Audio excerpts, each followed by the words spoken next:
the fun facts you need to know. Carl rings the bell and the members show to the GMP Morning Show.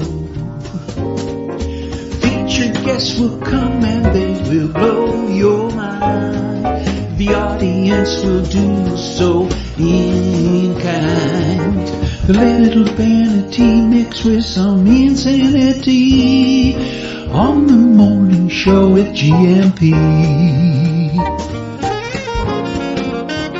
Good morning, Portugal, and I'd like to welcome you to another fantastic day. Hey, Gumpers.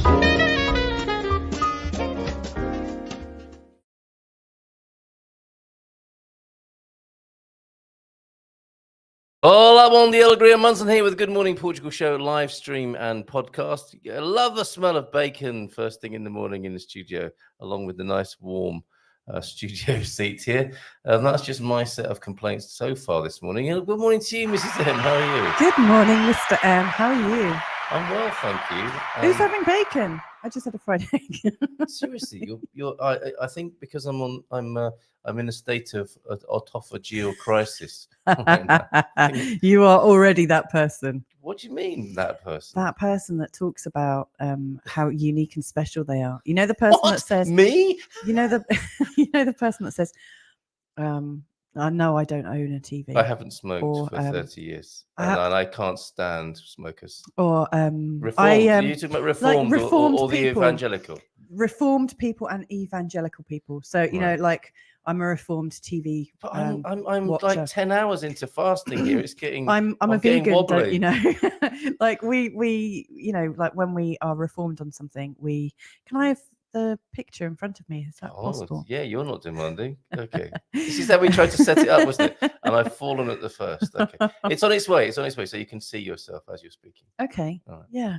Okay. Yeah. So you are that reformed person, aren't you? Because you laugh when people sort of showboat about virtue signal. their new set of circumstances. I'm not virtue signaling when I say like, that I'm nearly dying here because I fasted for 10 hours. It's a crisis. It's a crisis. It's really funny. I've lost 2 kilograms already. Yeah, with all your belly aching about it. That's a good diet book, isn't it? Bellyache your way to moan your way to fitness. Better shape.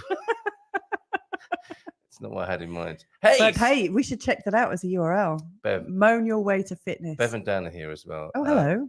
Sunny's here as well. This is great. You seshta things, you. I tell you what. Yeah, I got that. Oh, you saying I'm OLP sexy? Is here as well. All of you are sexy this morning. It's Feelgood Friday, and it's a special one. As long as I can keep my brain together, I'm going into the wooziness. Oh, well, if I collapse, do you know what, love? I will take over if. Thank you. If you cannot handle fasting for more than 10 hours. No, it's very reassuring to know that if I do have some sort of if I pass out because I haven't eaten now since. I think about what did I eat? Yes, I ate very little yesterday. Why are you laughing? You are so unsupportive right now, and unashamedly so. Okay, that's true. I hold my hand up and say I'm unashamedly unsupportive. No, I'm supportive, but in a special way. You know what? When I say, "Oh, you know what? I'm not going to drink," yeah. But I haven't really said no. Hold on a minute. You really lay into me if I talk about it, and you're like, "Ooh, you're not drinking again." But but I haven't been saying for the last 10 years I'm going to stop drinking on X day. I don't say that. You do. You're just like, okay, that's it. I'm not drinking now. Okay, I didn't have any alcohol yesterday. No fanfare. No, that's the wrong jingle. The man. No. You see, we can tell you haven't had a drink because you're just pressing all the buttons in a crazed and frenzied way. Hey, talking about being in a crazed and friendly, yes, frenzied way. Crazed and friendly. When we're a bit crazed and a bit frenzied, we may not look after our health very well. Yeah. And so here's a very clumsy segue into a message I've got from Siobhan, our friend Siobhan at the Kinta at Celia. Well, I've got those messages too. She's saying, "Good morning. I hope you're well. Let me know if you're interested in joining our first aid course on August the 29th. We still have a few places." Yeah. So I think Carl is actually going to pull up the Unless I've image. killed the show with this new arrangement that we've got. Oh no, we're still on the screen. There. That's good. This is working. Oh, I shouldn't say things like that. No, don't. Do not say this is working. Yeah, so there's a first aid course. And do you know what? If you're going to learn first aid over here or like renew your first aid creds, well said. then you could do much worse than doing it up at the Quinta, because it's a really lovely place. Do it up the Quinta, so to Do speak. it up the Quinta. That could be their new hashtag. Do it at the Quinta. Oh, I did it at the Quinta. Yeah, like Gumpers do it first thing in the morning. We need a bumper sticker of that kind, don't we? Gumpers do it first thing in the morning. Gumpers on your bumper. Bumper sticker, a Gumper sticker. Yes. I like this. I mean, starving myself is making me much more creative. I think you'll find that was me that came up with the Gumper bumper. Yeah, it's an atmosphere. I've created an atmosphere of creativity here. August 29th. When's that? It's ages away. It's 11 days away. Anyway, you probably need to book ahead. You can't just rock up at a first aid course. No, because otherwise you'll be seen as a weirdo who just wants to practice kissing kiss of life of people, like kissing a dummy. Kissing a dummy. Yeah. Okay. So book in advance. €125, limited places, and what a beautiful setting to learn first aid. Absolutely. As I think you just said there, Mrs. M. Okay. It was a slightly frenzied start to the show this morning. Should we take a breath? Should we have one of those gong moments? Should we sage ourselves? I mean, maybe we don't need to go to those sorts of extremes, but let's center, shall we? Become mindful before I lose it again in a hypoglycemic episode. Yeah. There you go. That's what it's all about, isn't it? The still center. You were on a call with Rick. This talking of still centers. Yes. You were talking to Rick in Bali this morning. Yes, I was. What nuggets from the front line of spirituality this morning? I've got my notes. Hang on. You took notes? I always take notes. Do you? And what do you do? Oh, I know what you do with those notes. I'll add them to the pile of other pieces of paper in the corner of the studio. But I mean, we don't take notes to keep them, do we? We take notes to embed the learning. Nice mind map. Yeah. Do you want to hold it up again? Because that's very really beautiful. Nice. There you go. That's just one side. Two lots of notes, two sides. Okay. Yeah, because we're talking about separation. Have you drawn a little penis there as well? No, I have not. Oh, that must have been me. Where? You carry on. That is the kind of thing he does on my notes. I was that kid at school who did that on your textbook. Yeah. I'm still not over it. Okay, go on. And so are other people not over it. We were talking about separation and interconnectedness, and it was a really lovely conversation. And in fact, is Owen here? I think he is, yeah. Yeah, Owen joined us. You sexed a thing. Yeah, he's a sexta thing. So we were talking about, like, the connectedness of everything. But there were a couple of questions that came up, which I think are quite useful. Let's put them to our audience here this morning. Okay. So when we're being separate, we'll recognize that because we'll be having feelings of superiority. And actually, can I say how lovely it is to be sat next to you? My mind is all over the place. I need to just connect with you because we're talking of separateness, which is increasing our bond and connectedness. Is that right? Yeah, but you know what? While I was taking the mickey out of you let me swap round so we can actually look in each other's eyes rather than go all bullseye.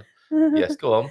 When I was taking the mickey out of you for being which time was this? Just this morning when I was being, that time, yeah. For your hypoglycemic drama. I don't know. Honestly, I don't know if I'm hyper or hypo. That's where I'm at the moment.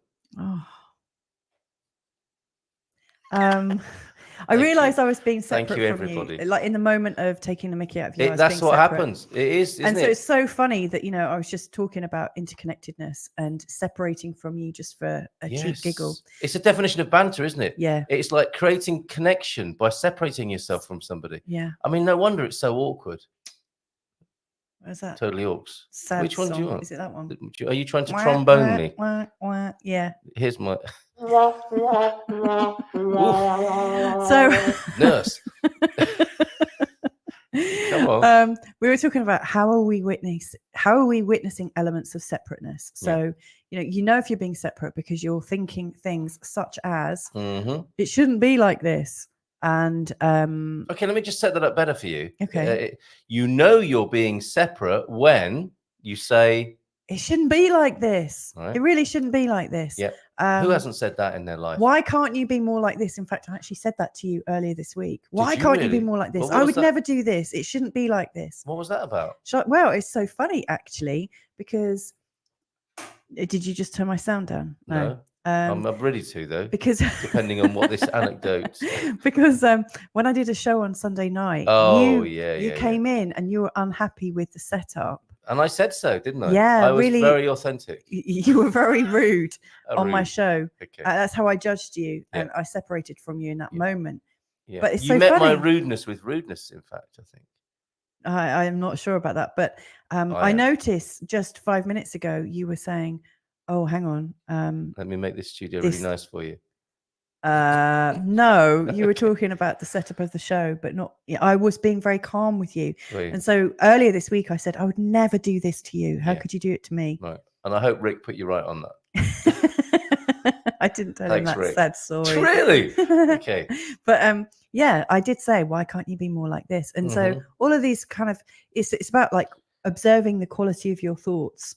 You know, if you see, that is dynamite in a relationship, isn't it? So if you say, why can't you be more like, if person A says, why can't you be more like, and person B has a predilection or sensitiveness around being compared or being, I guess, put down, or, you know, being, like, having you didn't set up your show properly for me. Yeah, but how could you? Off it goes, doesn't it? You're in a tango of terribleness.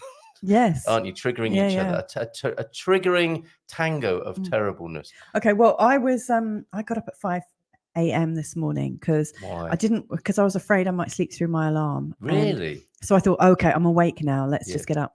And so I was so worried about missing my show with Rick at 7. And I was doing a bit of work, as you do, and I was listening to those guys at Access Consciousness. I was listening to this really amazing Dr. Dane Here podcast. Dane, and I was very much reminded of like when something feels light, it's because it's your truth. When you feel heavy, it's because you're maintaining a lie. It's not true for you, is it? It's not true for you. And they also say, who does this belong to? Yeah. So here's a possible breakthrough on this Feel Good Friday for you this morning. And before I say this, may I just reiterate the meme? And we have a few this morning, a few fabulous memes, including from you, James, as well. So thank you very much for all of these this morning, and a visual dad joke as well. This was the one that came on this morning, courtesy of Katia Lima, who is a brilliant meme mistress. If you're lucky enough to be a friend of hers on Facebook, she'll treat you to a meme every day. You know what I'm about to say? You know what I'm about to say it. I'm glad you exist and woke up today. I know it's not easy sometimes, but I'm proud of you. Isn't that a nice way to start a Feel Good Friday? That's really nice. I was going to show this one, which is, I think, very funny. You know who you are.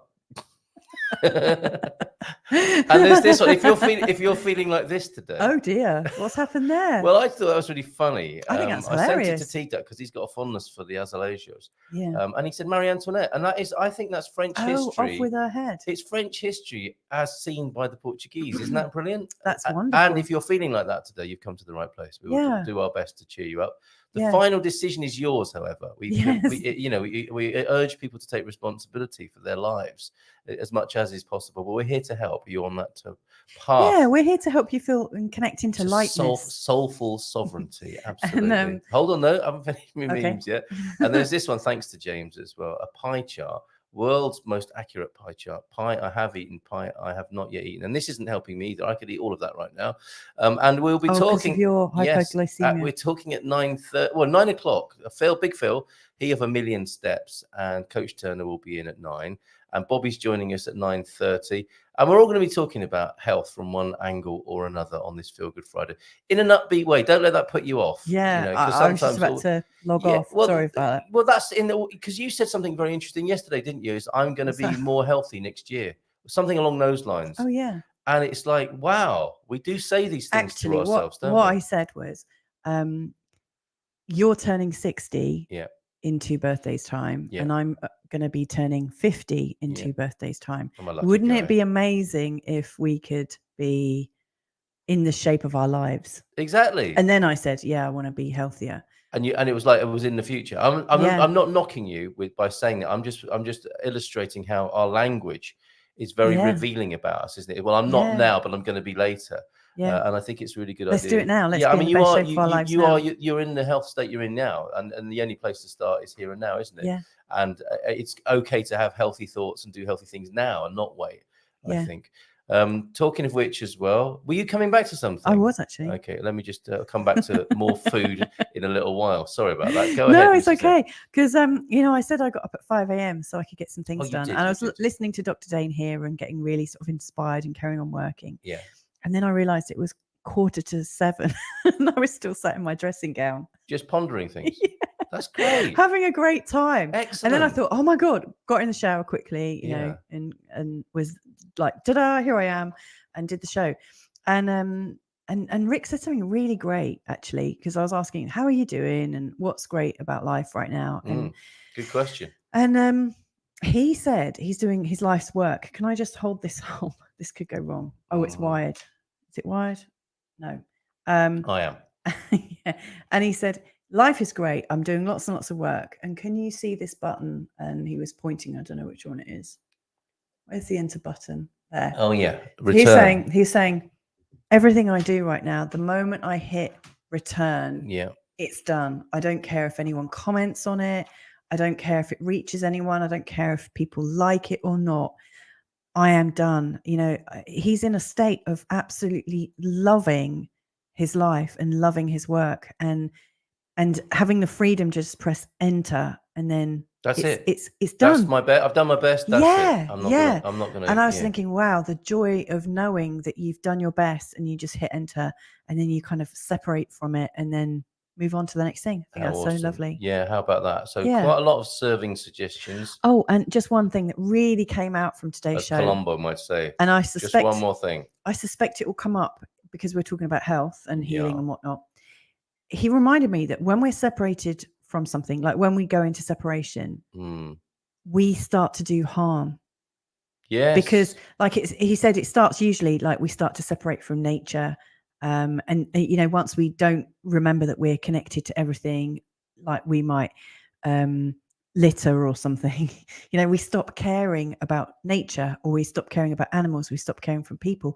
And when we separate from somebody, we start to see other people as being the enemy. Yes. And then we know it because the moment we're seeing people as an enemy, we can start feeling justified about really being nasty and threatening people or just being really rude or you know, really harming people. Well, like going out of your way to be malicious towards somebody. It's othering, isn't it? Yeah. In a political sense, you know, people call it othering, don't they? So as soon as you can see someone else as separate, you can do things to them that you wouldn't do to yourself necessarily, unless you other yourself as well. Well, things the funny have got thing serious is, then, haven't they? Well, the funny thing is, he actually said, you know, that when you're starting to separate from things, before you actually separate from other people, there is this separation at your core. Like you're actually separating from yourself because it's almost like an act of cruelty to disconnect from everything around you. But you know, it was just a really nice conversation. It sounds quite serious, but actually it was very lighthearted. No, it always is, isn't it? And when East meets West early in the morning. And you can tune into that on Feelgood Conversations, Barefoot Broadcast. The Barefoot Broadcast channel on YouTube. And we were just talking about how you can feel reconnected again. So separation, when we do notice it, we can still turn it around. Because it feels so heavy, and then we know it's not our truth. Turn that frown upside down by coming together, like I so to speak. Who doesn't like to come together first thing in the morning? Exactly. Hello, lovely Munsons. And Bevan and or Dan are enjoying the topic this morning. So true. I think resonating with some of the themes this morning. We have Kane Sabia to do and a deep thought of the day. More deep thinking this morning. I've been asked why I'm fasting as well. So good morning to Henry, to Sunny, to Victoria. Pam's in, Susie's in with a good morning. This is a great community lineup this morning. Aviva, Allah y'all from Aviva. We've got Dougie in. How Douglas you feeling, Dougie? is here. Allah everyone. Sorry if I've missed you for now, but you know we'll come back to you. Antonio F as well, fantastic. So let's go to a and deep Linda thought. Dahl. I don't know who that is. It's the OLP. Oh, okay. Yes, under a different name. Bon dia todos. Looking forward to joining you later and putting the sex into sexta-feira. You've got to be careful saying that in the UK. You need context with a comment like that, Coach Tender. But I'm looking forward to you doing that as well. See you in a few minutes. While entertaining our granddaughter last week, we took her to the local leisure centre where they have a new climbing facility. What a fantastic exercise that is. Yeah, it's very demanding, isn't it? It combines strength, coordination and agility. And if you can find a climbing wall near to you, try it out. You might really enjoy it and you'll certainly have a good workout. Fancy that, Mrs. M? Hang on. I just want to go back a second. What a fantastic exercise that is. And you just said, yes, it's very demanding, isn't it? But when I go climbing. All right. I imagine it's for, you see, there I am. I'm letting my body enjoy the idea of climbing. Okay. Even though So you're doing it in your imagination. Yes, but that's really which important. Is more beneficial. That's actually very beneficial. Thank you very much. I'm visualizing myself as a top rock athlete at the moment. And it is a bit challenging, isn't it? To climb a wall in your imagination. I imagine that's very hard. It takes it out of me. I have to have a sit down or even a sleep like I did yesterday. What, like an imaginary sleep or a real one? A real one. No, the real ones are the most beneficial. Although I do dream of sleeping. Do you? Yes. Bom dia a todos. Feliz sexta. Daydream, in fact. Hopefully not now. Muito bem, obrigado, James. And bom dia, alegria, feliz sexta. Oh my God. Feliz sexta-feira. Yes, thank you. Deep thought of the day then from Tim Ferriss. We've got a lot of it's got fasting in. Really? Most people are fast. No, it's not about that kind of fasting. Most people are fast to stop you before you get started. You see? Is that what I'm doing? Yeah, I talk about rock climbing and you've killed my Everest dream already. You start... Let me restart again. Most people are fast to stop you before you get started, but hesitate to get in the way. If you're moving, yes, that's so true. So just do it. It's so much good. Okay, let's unpack that a little bit then. We haven't got time. If people are fast to stop you, but they hesitate when you actually move, yes, by default and definition, it means you're not moving on that wall. You're not moving on that climbing wall, which is why I am so not with you right now. Go on, say that again. If you were already moving up that climbing wall, I wouldn't have been able to stop you. No, that's right. That's what he's saying, isn't it? I'm sure that is exactly what he's saying. Yeah, I was just turning it around. I see. Okay. The only reason I was able to stop you there and laugh because I had started. Yes, exactly. Yes, all right, very funny. Quem sapia freguesia or freguesia if you are British and you live in the Algarve. I can't. How do you remember? Can you remember how we used to pronounce that? I think we probably used to say freguesia, didn't we? I have no idea. I just cannot even remember. Freguesia. Freguesia, let me go. It's usually translated as parish or civil parish and is the local or third level of government in Portugal. Wow. A freguesia. What's the first level? Is it like the grandma chatting we've gone, and the window? No. We've done this top down this week rather than bottom up. Who prefers bottom up or top down first thing in the morning? They both bring up a lovely image set of images. Yes, for our bumper stickers. A freguesia usually takes the name of the most important human aggregation. Oh, that's nice, isn't it? Human aggregation within its area. This can be a neighborhood, city district, group of hamlets, a village, a town, or an entire city, which makes a complete sense, doesn't it? In cases where, come on, press that button, and several minutes later, in cases where the seat itself divided into more than one parish. Each one takes the name of a landmark within its area or of the patron saint. We're loving this, Portugal. Lovely. Well done, yeah. And from the accompanying Catholic parish. The parishes were based on ecclesiastical divisions that originated. It's all about separation, isn't it? And interconnectedness. Yes, but not all separation is bad. This is an instance where separation is good because it's for the management of the greater good. You would hope on a good day. The parishes were based on ecclesiastical divisions that originated in the fact that neighbors professed the same religion and also professed their faith in the same temple, which has changed a little, it has to be said, but we're still, it's not a bad basis for bringing people together for the purposes of managing their environment and neighborhood and their social connections. Since the creation of a democratic local administration in 1976, the Portuguese parishes have been ruled by a system composed by both an executive body, who doesn't like an executive body in the morning, and a deliberative body. The members of, the members of the Assembleia. This software is still in Bali. It's enjoying Yeah. itself, having a little lie down in Bali, isn't it? Yeah. The members of the Assembleia de Freguesia are publicly elected every 4 years. The presidents of the parish boards are also members of the municipal assembly. And when we've been into freguesias, they are definitely parish level, aren't they? Local people who you'll see in a shop later that same day. Yeah. And you really Or at know. the festa. The Yeah, weekend. that's right. And when you get an attestado, when this person signs your paperwork to say you live in the village, they know you do, don't they? Yeah. They've seen you there, which is great. Come back to those dad jokes later. A few minutes to go. Got some private chat. I wonder what that is. Private dad. No. Blushing. What's I think it was I'm top not sure down and what we bottom said. up, possibly, there this morning. And Phil, please get your link to your fundraiser link on. Send that to me in private chat, or put it straight on the screen if you can. I think people are able. Co-hosts are able to comment now. The StreamYard is coming along beautifully. Really? That's amazing. I think it is. I think that's possible. But now, but if not, Phil, he's not in the camper anymore. Those days, there's a different phase of Phil's life, and we'll find out about that as well. Because Tut, I think, is going down a different road, if I may use that turn of phrase at the moment. Nearly peaked early with a dad joke there, and it might still come through because of the. I'm gonna do Pete's. I'm gonna do Pete's. Sorry, you go. No, I'm not reading that. You shouldn't have looked at that yet. Dad joke from Pete. Why can't a bike stand up by itself? Because it's too tired. Very clever. Very good there. And completing on Pete's Festa week, and putting some faces to Gumper names, which we always like to do.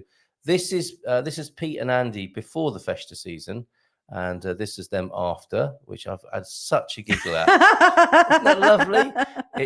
The Festa wore quite heavily, but they look so happy about it there. And here they are mucking around in bumper cars in central Portugal in the last couple of weeks. Doesn't he look happy? He's no happier than when he's in an electric vehicle of some kind or other. And it's probably, did you put a sticker on the back of that? My other electric vehicle is a Tesla on the back of the bumper car. That would be very good. And here they are. Andy, look at that. And Margarita there. I think you've laid waste to some grilled fish there. That looks really blooming good, doesn't it? And Pete and Diane, in case you're wondering, putting faces to Gumper's names here. That's so nice. Pete and Diane here, and loads more. Just like top cat fish bones on the table. They have been stripped of their fleshy content, those fish, the grilled doradas or sea bass or whatever you had there. Wine glass, I noticed, still turned upside down. Pete has tucked into the butter and sardine paste, doesn't he? Yeah, as looks part of his meal. Yeah. And he's knocked off a couple of Kanekkas there, I think, as well. Who doesn't like to knock off a couple of Kanekkas, Peter? And then a lovely alleyway on the way home. God only knows what happened down this alleyway that I'm about to show you. Oh, it's pretty though, isn't it? This looks like a good place to run and have a snog, doesn't it? Away from the main Festa action. Oh my God. What? Do you like that idea? I love that idea. Can you take me down an alley and snog me? Oh my God, everybody. It's been ages since we've had a good snog. Is it? Like yesterday, the whole. No, but you know what I mean. A good one. You mean a good one? No. I mean, like down an alleyway. Yeah. Yeah. Like when you don't have a home that you can snog in. Yeah, well, we've got the car for that as well, haven't we? Oh, yeah. Course. And I found a great lane where people are dumping stuff, where we can go and have a snog as well. I should put that on the Gumper map. Should anybody else want to avail themselves? A snog map. But yes, what did my dad used to call it? Gobbler's Gulch, I think. Maybe we shouldn't call it that live on air on a breakfast show, however. No, Gobbler's Gulch is just a place near Death Valley in Colorado. Okay. Yes, okay. That was quite risque for you. It was.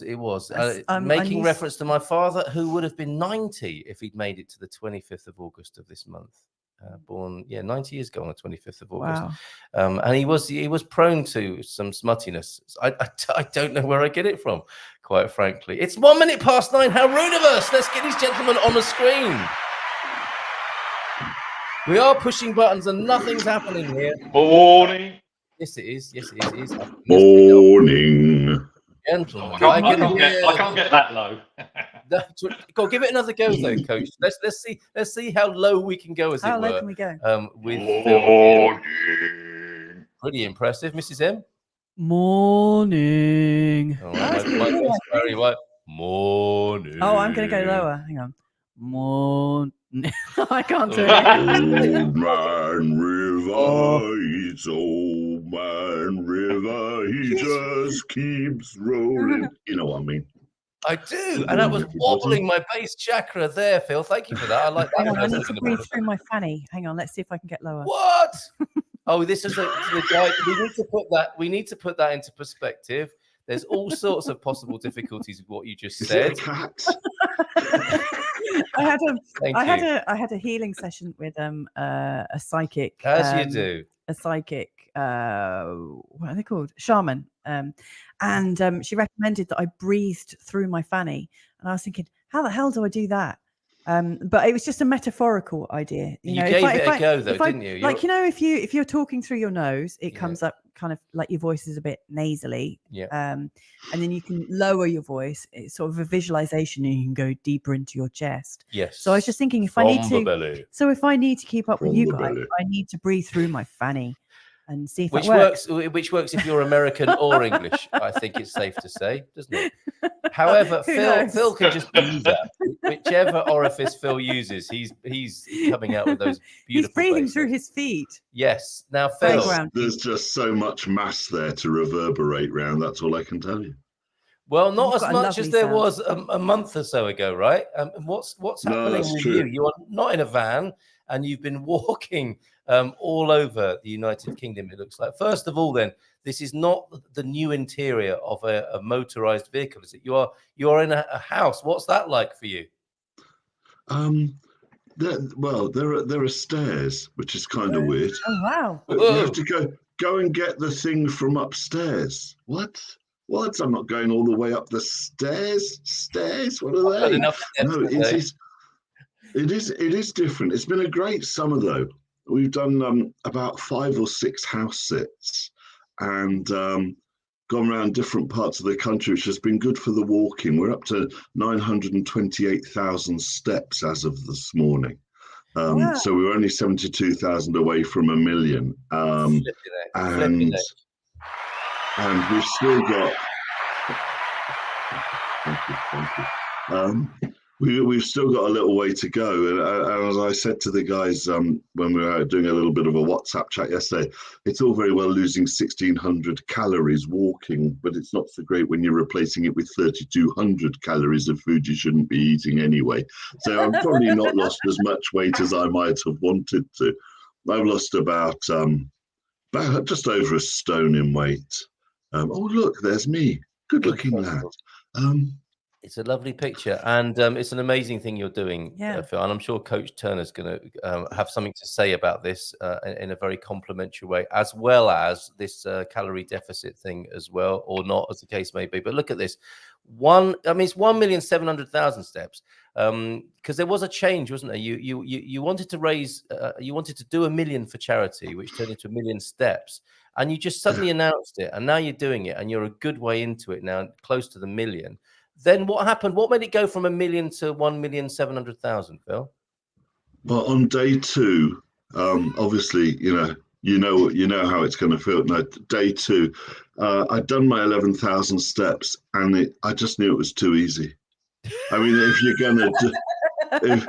gonna do it, make it hurt. Apparently, so no, they had this stretch target, and I just thought, okay, well, look, 9 miles a day, that's hard. I think that's hard. I mean, I've got the time to do it, so I don't have to do it very quickly. But it's a tough thing to do 9 miles a day for 92 days. That's what I reckoned. So I just thought, well, then that's the thing, isn't it? You know, it's not enough to just do it. I just had to do a little bit more. And Kimberly thinks I'm mad, of course, but, I am. So that's okay, really. It's just a justification of the truth. It's amazing. And you smashed your target already, haven't you? And I will put the link into the chat. So if anybody else wants to support you and Diabetes UK as well, they can do that. I mean, it is amazing, Phil, what you're doing. And it's easy to say that, but I've also seen the blister picture you sent yesterday, which is part of the reason why I didn't eat anything.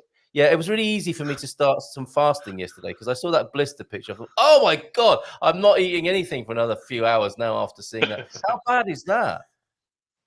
It was at the time it was fairly grim, but praise the Lord, they've developed something called a Compede plaster, which are fantastic things if you do get. And the thing, you've got to take care of your feet doing this. I mean, but I had no other real pain. Ache. Yeah, I expect to ache. If I walk 9 miles, I would expect to ache. And by the way, it's more of a saunter than a march, if you know what I mean. In the rain, it was a trudge. Most of the time, it's sauntering. It is never a march. I'm not trying to do these things quickly. I'm just... Victoria Benson. That's a good question, Victoria. The old ones, which are the most comfortable, are almost totally destroyed now. And the new ones already have a hole in the heel where my ultra bony heels are wearing away the back padding. I don't know why this happens on shoes, but it happens on all of my shoes and it happens really quickly.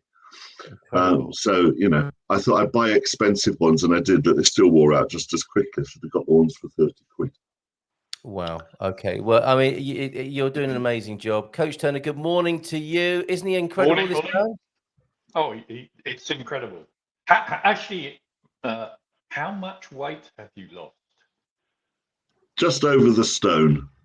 Brilliant. But most of it seems to have come from my face. People are saying, oh, look, you've got lines on your face. You no longer look like a football.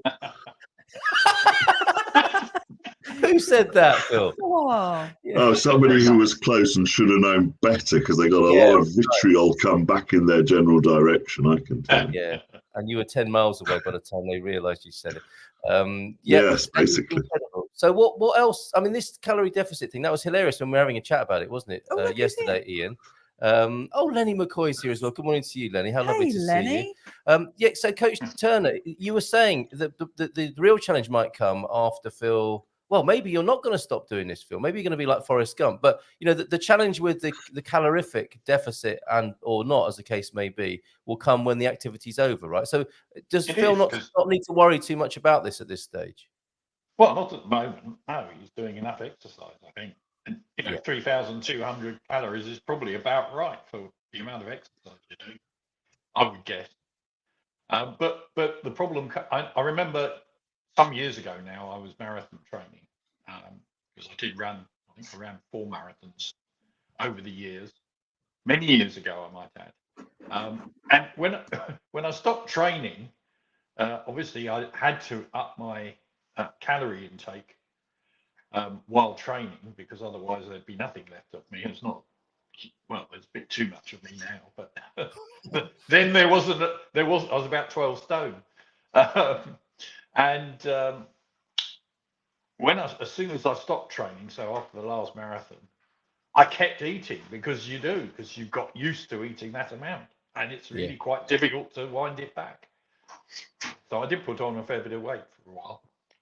And what will you do after? I mean, that sounds like quite a clunky finish, doesn't it? If you do your 1,700,000 steps, Phil, and then you suddenly stop, that's probably not wise, is it?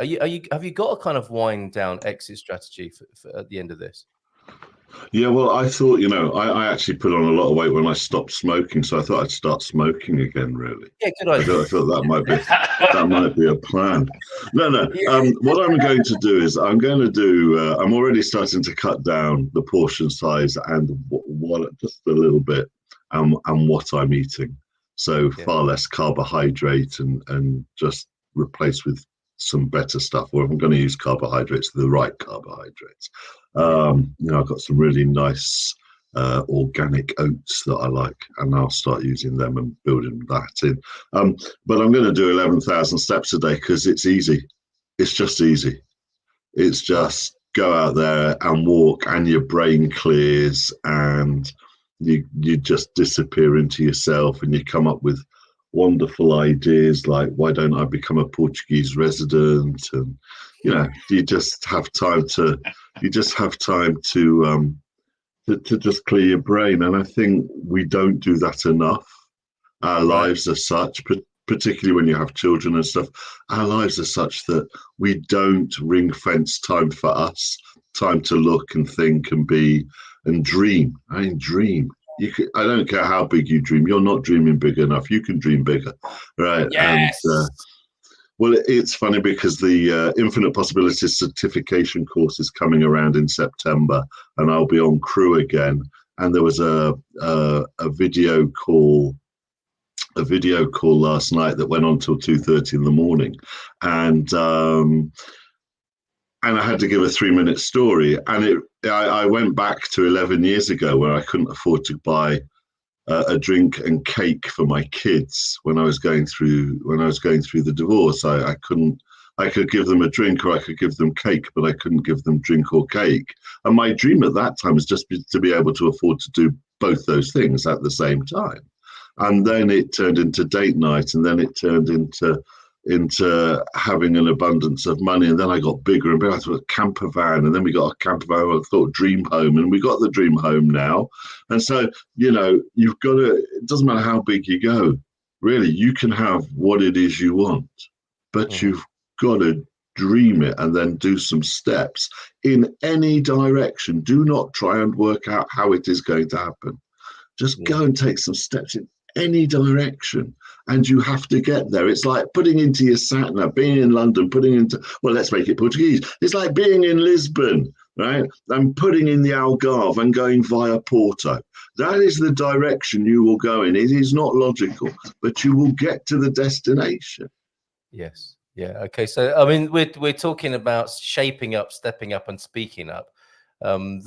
That part of it that you're talking about there, Phil, I think is the speaking up, isn't it? Is naming something and declaring it, and then getting on with it rather than worrying too much about the detail, which seems quite important. We do rob ourselves, don't we, when we start getting lost in the detail of the how we're going to do it, rather than setting a big dream and then cracking on with it and allowing the pieces to fall into place, which they will. In a community like this, it all comes together, I think. If anyone wants to declare something this morning, a big dream, we will support you. That could be a very important part of what this community does for people. You mean by witnessing them? Witnessing, yeah. And accountability comes into that, doesn't it? But that needn't be an onerous thing either. I think it's lovely to have a big dream. To share it is really important, and to get ongoing support, buddying, mentoring, whatever you call it. And of course, this is where Coach Turner comes in. This is what you do for people. You know how this works, right, Ian? Can you tell us, as a trainer?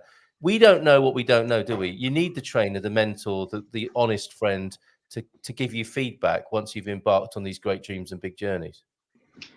Yeah, I just as you were talking then, it occurred to me that some of the athletes that I work with, and I actually do less coaching now than I did a couple of years ago, but there's still one or two that I work with quite closely. And often they don't actually know what their dreams are.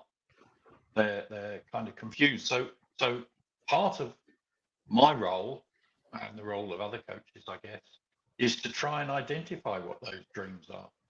Mm-hmm. Because if they're not what the coach thinks they are, then you're going to be doing the wrong things. Indeed. Yeah. If they don't want to become a top athlete, then you don't train them in that way. You train them in a different way, and it's you're always looking after that person. Yes. That's your prime role, really, making sure you're not injuring them or affecting them for life, because you can. And certainly I've seen that evidence of coaches with dubious intentions ruining people's lives. Oh, because it's their dream. It's their dream, not the athlete's dream.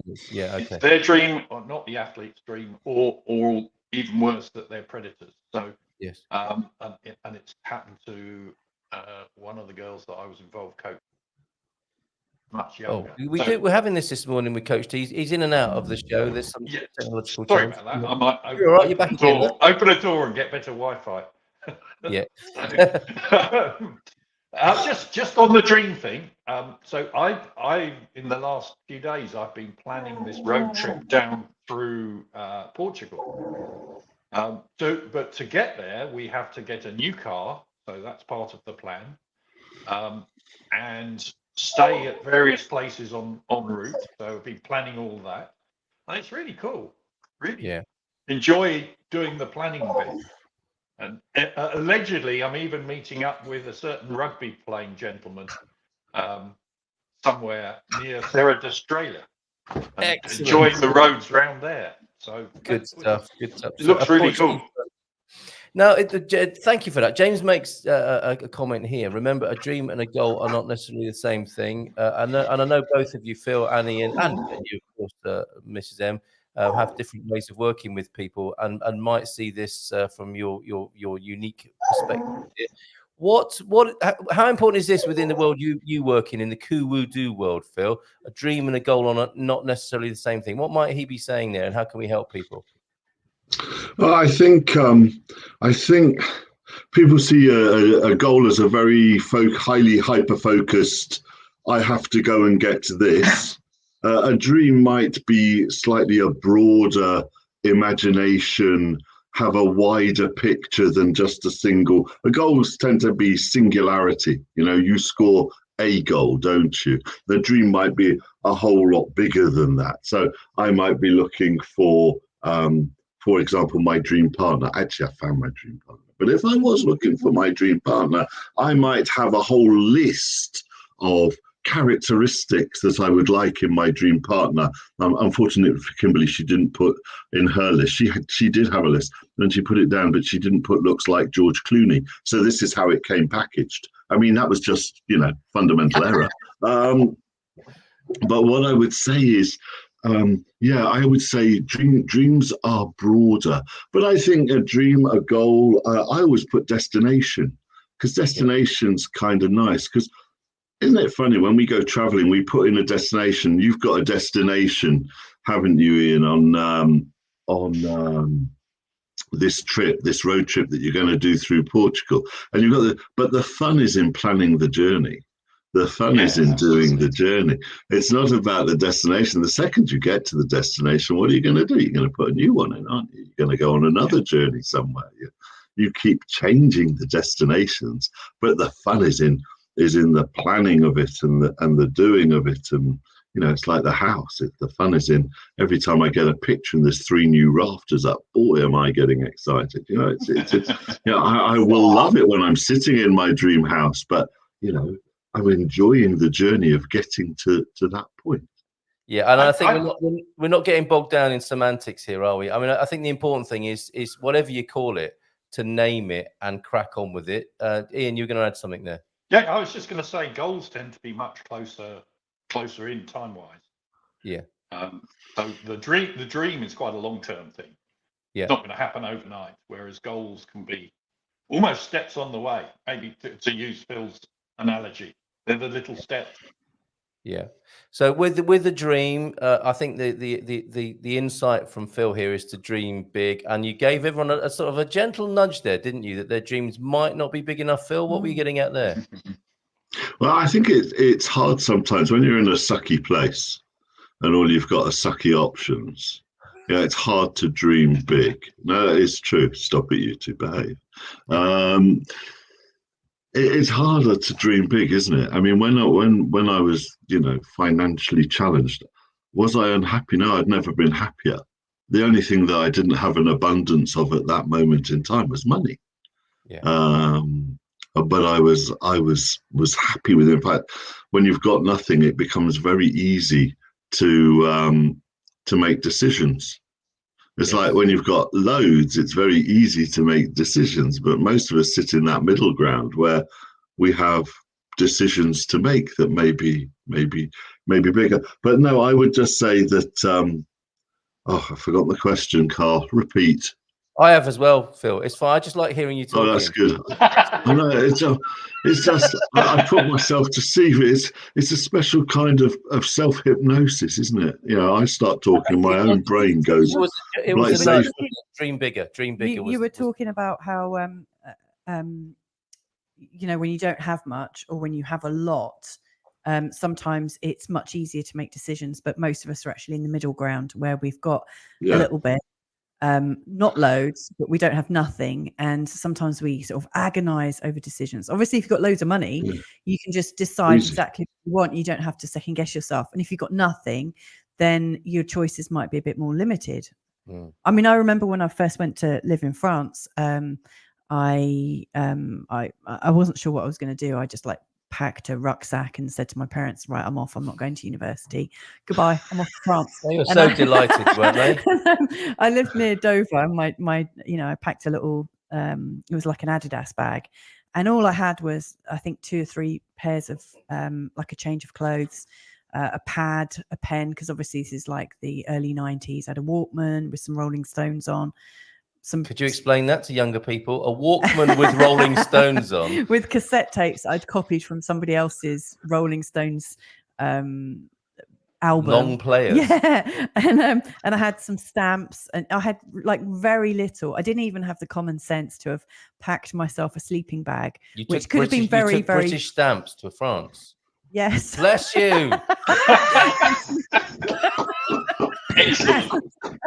And some makeup and the tiniest of first aid kits. I mean, I had no idea. I was just 18. Yeah, exactly. That's the wonderful thing about being a teenager. Is it's like, okay, I'm just going to get this stuff together, and I'm going. Yeah. But the real reason I'm sharing that is, like, I didn't have much to choose from. I literally had limited my life.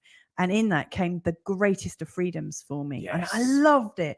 I just, I didn't have to agonize over what to wear.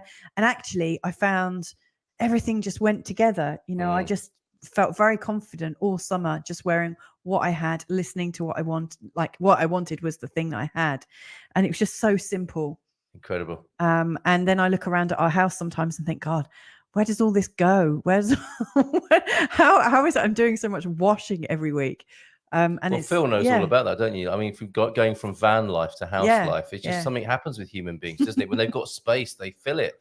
So we need to be a bit mindful about that as well. So if you wanna speak up and share a dream, and you've had the encouragement from Phil to dream a bit bigger. I mean, we do impose a lot of limits on ourselves, and I don't think we even notice, do we? We get into habits, and I think we have certain ideas about life and ourselves, and without the intervention of somebody like Phil, and the support of somebody like Coach Ian Turner here, we can be running along in those ruts until we do disturb ourselves, and then get support and accountability from other people. Mrs. M, do you want to share something? What's that? Anything to do with intention, dreams, goals, well, but also, do you want to share something personal that you're about to embark on? Not that I put you right on the spot there. We haven't set anything up, have we? No, no. It was something I started. It's been on my mind to start for ages. And finally, I think the 2 oldest ones are sort of like big enough to do it. But there's a little exercise that I've done periodically over like the last couple of decades, whereby I write in a notebook, oh, the universe has just given me like €1,000 or something, and I then account for what I'm buying, and I have to buy it all. I have to use all of my money in that day, and then the very next day, I double it and say, okay, I've received this now. How am I going to spend it? And you do it for as long as you dare to do it, because very quickly you're getting millions of euros each day to spend in your imagination, and then it gets really, really tricky, because you realize that actually, when you get to say, I don't know, I've bought myself a house and I don't owe any money, it's very easy to kind of stop at that point of comfort. But there's a sort of daringness about going further. And then I find that when I do this exercise, personally, I find myself thinking, okay, well, now all my personal needs are sorted, I want to start giving back. And so I start imagining what great stuff I could be doing with this money, and start collaborating with people in my imagination.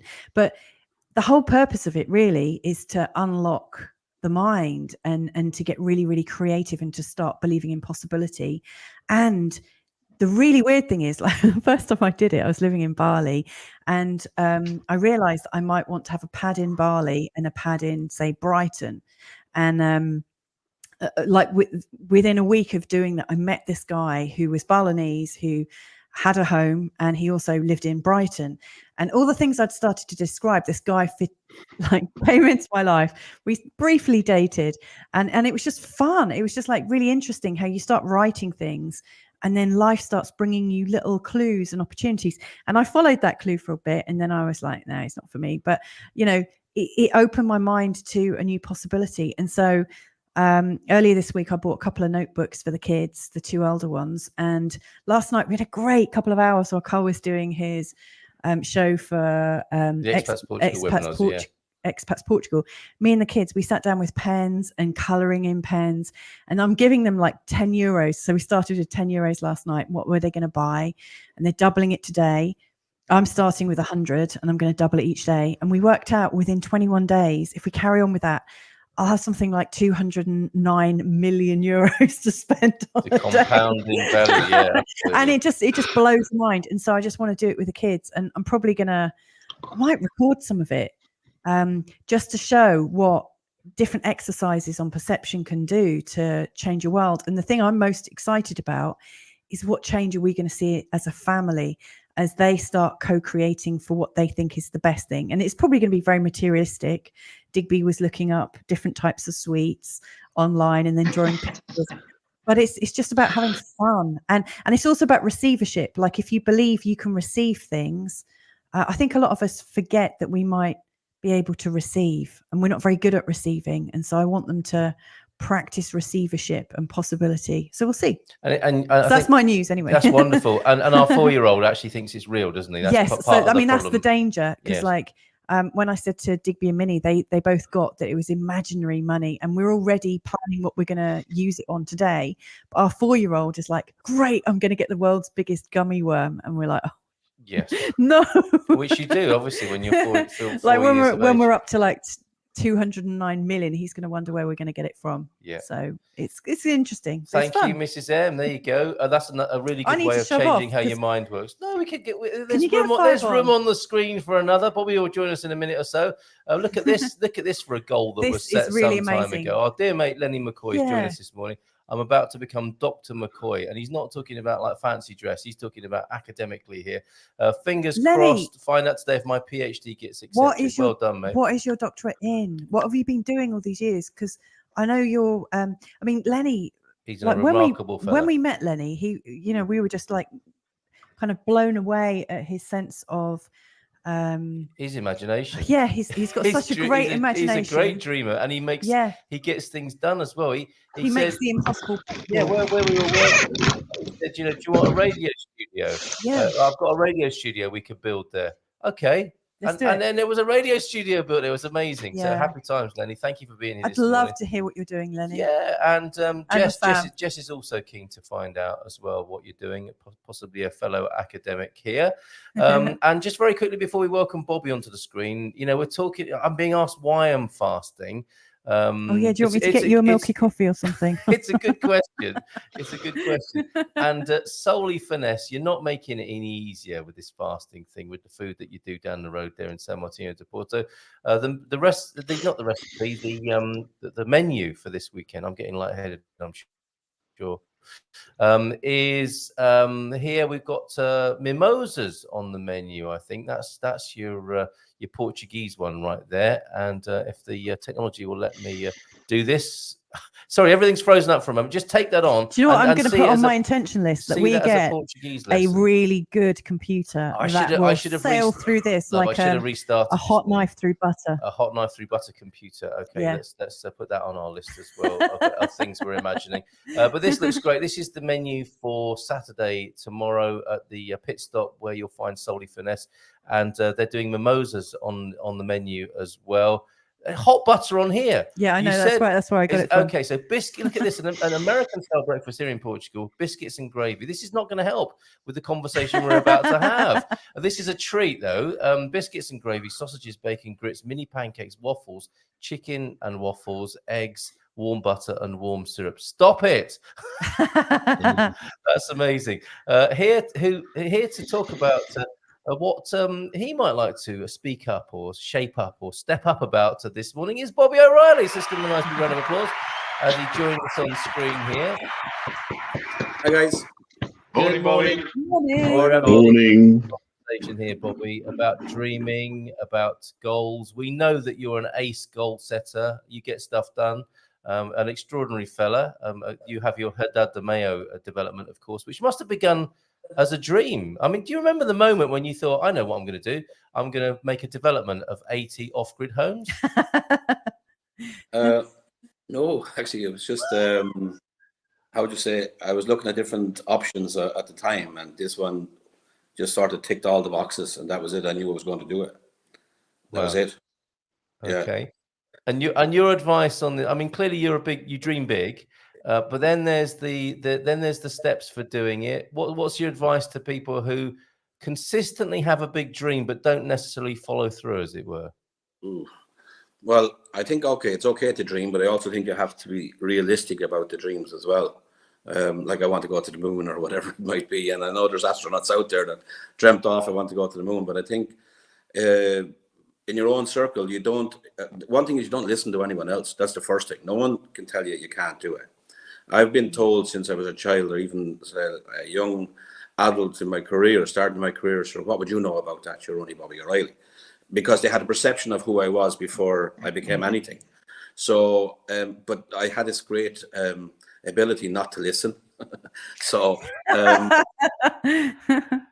never heard it. The naysayers or the doubters never stopped me or never stood in my way. And it wasn't even a psychological thing that I had to think about, that I won't listen to them. I just couldn't. I was so focused on what I wanted to do, and I knew if I focused on it, I was going to get what I wanted, and I did. When I came to Portugal 11 years ago, I had a plan, and my plan went tick-tock, right the whole way through. So, and it had no sort of sidetracking really until the last couple of years till it got a bit bigger than what I actually thought it was going to get. But I had a plan and I stuck to that plan, and it sort of just ended up where it is. That's great to hear. And that's an interesting moment, isn't it? You said, I think it got bigger than your original dream. What's that like when that happens? It just elevated to the next level, I suppose. I was sort of ready for the next level, and it just the opportunity presented itself, and it was sort of like, I'm not going to waste the opportunity. So it was to sort of take every opportunity that presents itself. Once you sort of go into it with your eyes opened, and I would just say understanding the risks that are involved, because obviously when you're in this kind of business, there's risks involved, but you have to do your feasibility. You have to understand what you're getting yourself into, and be prepared for the consequences, either bad or good, one way or the other. Yeah, amazing. Sorry, go on, Ian. Yeah, sorry. I was going to say, Bobby. No, when I said go on, I didn't mean like. Oh, here he's back again. Sorry. Yeah, I was going to say, Bobby, you had enough experience by then to be able to take it on. Because if you did that without the experience, or some experience anyway. I would say that I'm getting more experienced every day, the hard way. I remember a friend of mine who's also a developer. I won't say he was laughing, but he was delighted I was going into development, because now he says that you don't know what you put me through. So as a sales guy, I'd be hammering them all the time for more commissions and for more this, that, and the other, and I want this, and so on and so forth. But he was sort of sniggering at the side.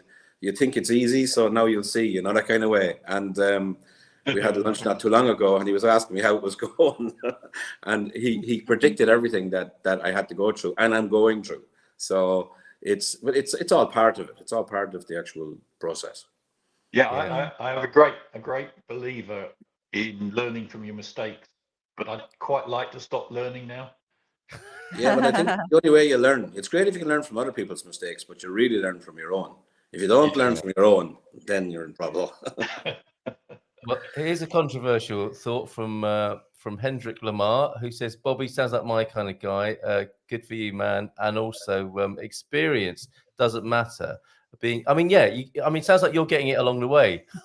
Yeah, I got experience yesterday. It's fine, and I'll get some more today. But experience doesn't matter, says Hendrik. Being acutely aware of your capabilities is what matters. And I guess you only find out what they are by throwing yourself at the dream, goal, intention, and task at hand. Bobby, you look like you've got a response to that. Yeah, I notice even with the guys that are around me who are sort of come along with me from the start, they're learning new roles every day as well, or sort of taking on new roles. And it's a bit like going into the council for your first meeting, not knowing exactly what's going on, but trying to look like you know what you're doing, that kind of way. But by the second, third, or the fourth meeting, you know what's going on. And also you sort of figure out what other people are actually trying to do at a meeting, or else you go to a new meeting with, I don't know, a contractor, whatever it is, or subcontractor, and a lot of the times they might think you're a bit green or behind the ears or whatever it might be, and they're trying to, walk you up the garden path. But you get wiser go on, so it's all learning. Like I didn't go to school and say, okay, I want to do a development and this is how you're going to do it. It was learning from people who know, hiring the people around you that know better than you are, and basically taking on the experience. You can't really buy experience, but you can hire it. So so that's what we've started on. We've put in project management teams around us that are very, very experienced, 40 years of experience in Portugal, etc., construction companies and so on. So you basically, you have to bring that with you. You don't know everything, you'll never know everything, but you have to bring in the people that know those specific areas. My skill, I suppose, is knowing that I don't know everything. I'm very good with people and sort of very good at bringing people along with me. Yeah, great. We can see that. Yeah, Hendrik is my trainer, who opened a gym with no experience, but thankfully he's learned a bit along the way, and we start in earnest. I think he's a little bit cross with me. Why? Because he's saying here, look, we are about to go to Nottingham. Oh. Are you going to get a second-class return to Nottingham for our photo shoot after our 12-week shape-up journey? No fasting included, Carl. See, I'm going off piste and innovating here. And I think he's giving me a little bit of a rap on the knuckles there. We need a chat before you start on Monday, Carl. Yikes. Have a great day, everyone. They might be a bit. Good luck with that. I'm by the way, messing guys. with the plan, aren't I? Yeah, but do you remember when they were over? Yeah. We were feeding them loads of Portuguese things and drinking quite a bit of wine as well. Like everyone who comes in, we send them back half a stone heavier. That's a problem. That is a real problem that we need to be dealing with. Do you know? I want to go back to something that Bobby was saying, if I may. Yeah. About that there's something in people not knowing you or knowing your plans. I think there is something in keeping a bit quiet. I've experienced the greatest of freedoms when I've gone and lived abroad where nobody knew me, and you can kind of reinvent yourself. Yes. Like, when people have met me as a mum, a stay-at-home mum, they then assume that I don't have a ton of skills. But when people met me in a different context, they know you in a different way. And also when you reveal your plans before they're getting going, every man and his dog will tell you why it won't work, or and you don't want to let doubt in. Yes, I've seen lots of smiles on the faces of our colleagues here on the screen. You said about school as well, I think, Bobby. I mean, all the things we're talking about here this morning, and I know this is a bugbear of yours, Phil, none of this gets taught in school. Yeah. In fact, school is the very place sometimes where what you said, Bobby, you're Bobby O'Reilly, what would you know? It just substitute your own name for Bobby O'Reilly. Yeah. School is the place in many ways, and I hope it's changed. But my experience of school is like, what are you thinking? What are you talking about? Who are you to be doing or saying this? What? Not only do you want to do sexual reproduction in biology, you want to learn goal setting in RE lessons. Like, get back in your seat, Munson, and or come up here and get 6 of the best in front of everybody. This is a problem, Phil, isn't it? We're not teaching this stuff in school. Well, it's an interesting one, isn't it? I think my feelings around education might be somewhat to the left of the field, in that I believe if you can encourage children to have the ability to find roads that they want to walk down, you have to give them certain basic things.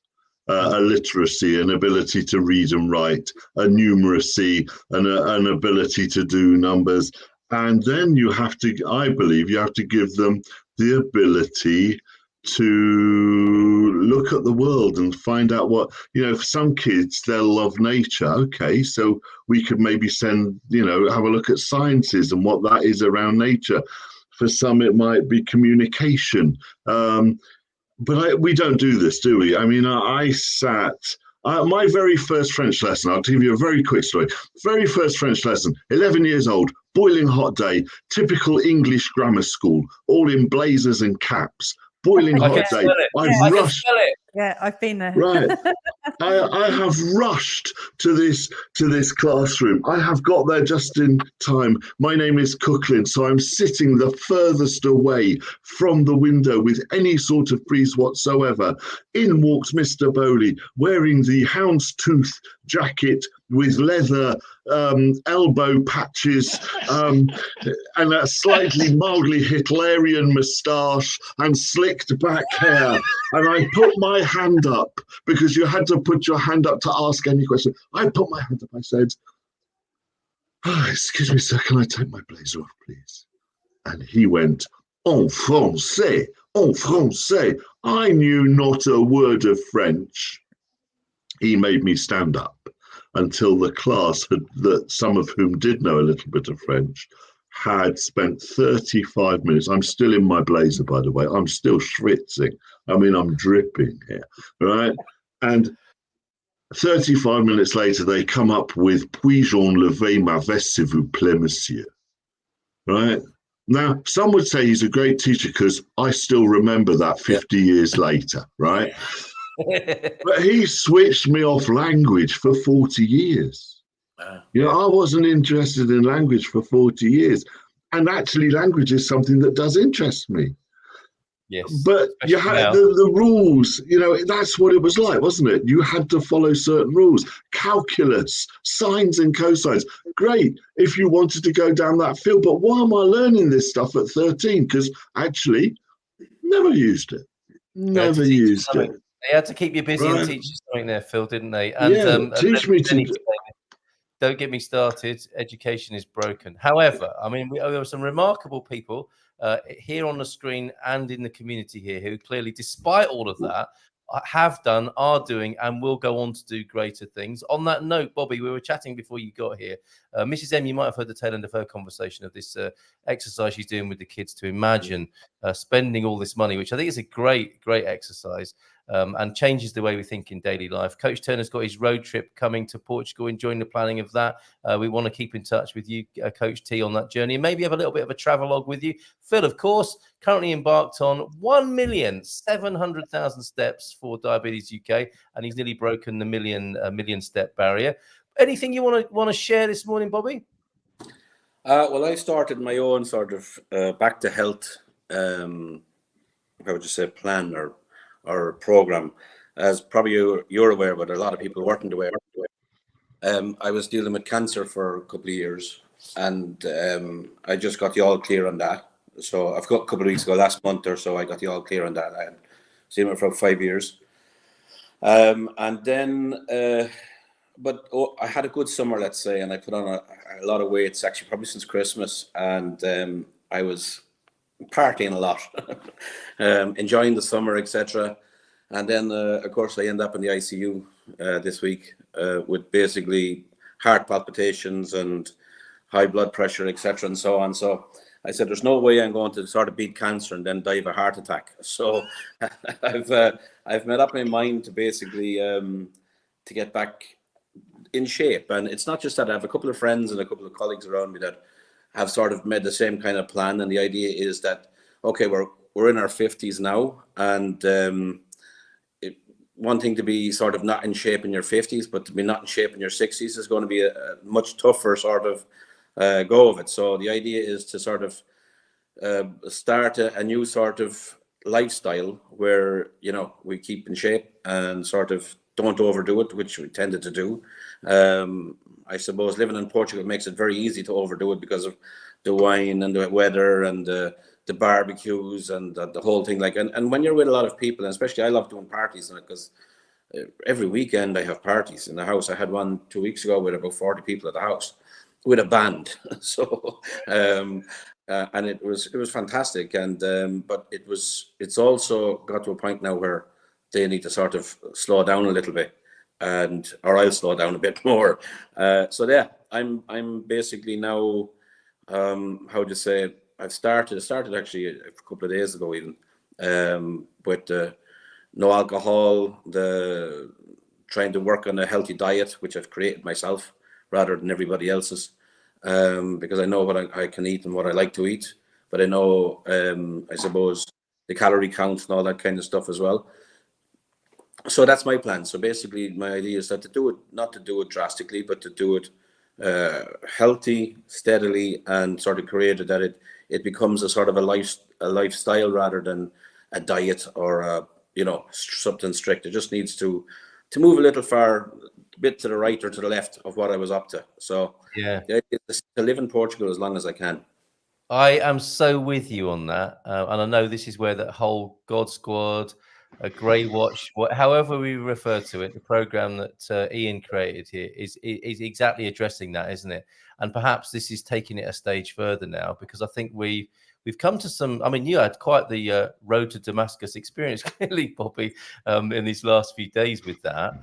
And I'm seeing this as well. You know, I want to. I've been saying it for ages. You know, I'll get rid of these man boobs one day or whatever. I want to get in better shape. But there's an imperative now, and I think it's a kind of wider conversation, isn't it? Because as we are getting 50s, 60s, and so on, and we're moving in this community, which, yes, of course, is very attractive and conducive to maybe, you know, piling on the pounds and not worrying about these things too much. The irony with that, or the paradox, is that we love this lifestyle and we would like to enjoy it for a few more decades. And that's very sobering when you think about it like that. You know, I work with a lot of people who are coming to this country who've triumphed in many ways in the early part of their life, so much so that they can now move to Portugal and enjoy their retirement. The somewhat awkward part of that is, hell, how many decades do I have left to enjoy this that I've created? And when you start thinking about that seriously and not just in a cursory way, it is. I mean, that's where you were started with this whole God Squad thing, wasn't it, Coach Turner? It becomes a lot more serious and sobering than our early iterations of this. You know, bon viveurs, gentle fitness for bon viveurs. I think we are ready to go a step further. And when people sit and think, yikes, you know, I'm in my 50s or 60s. I wish I'd done this years ago. That's what I hear a lot. I wish I'd done this years ago, because we want to be enjoying this lifestyle ideally in our 20s, 30s, and 40s. But here we are in our 50s and 60s and maybe even 70s. How can we prolong this? And Coach Turner, it's not going to happen by itself. It's not going to happen from a superstitious approach or turning a blind eye to it. If we don't do something about it, it's not going to work out very well. No, I mean, that's what I've said, you know, since we started this, Carl. You have to do something about it. But you have to balance enjoying good wine and good food, because you know I'm not one to avoid those things, but you just can't do it every day. So, you know, if you do it at the weekends, great, fine. Yeah. Maybe once during the week. Yes. But, you know, probably doing 6 or 7 days a week of boozing and eating is not going to end well. Yeah, Bobby. And much as we all enjoy it, yes, you know, we do. Yeah, we have to enjoy our lives. You do have to intervene in this, don't you? Because we were thinking, okay, it's August in Portugal. This is a conversation me and Louisa had in July. August is coming up. Nothing happens in Portugal in August, and nothing happens in the government and all that kind of business stuff. So what we'll do is we'll pull back a little bit from the social scene. We'll have an August. We won't spend so much money. We won't go out partying so much. Next thing you know, this is the busiest month we've ever had in this country, being invited to parties, going out and eating. We spent more money this month on entertaining and eating out than we've ever probably done, and loved every minute of it. But Bobby, I feel your pain with this. And, you know, you of all people, you love to entertain, you know, and it's part of your lifestyle, isn't it? To be doing that and meeting with people. This is quite the nut to crack, I think.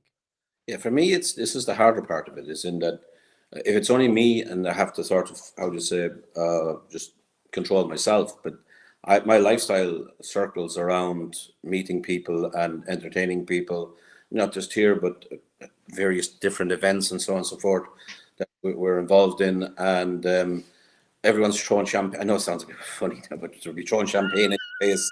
And how would you say, all the best foods that you can imagine. I remember going on a diet a couple of years ago. I got in great shape in 2016. It was probably the best shape of my life.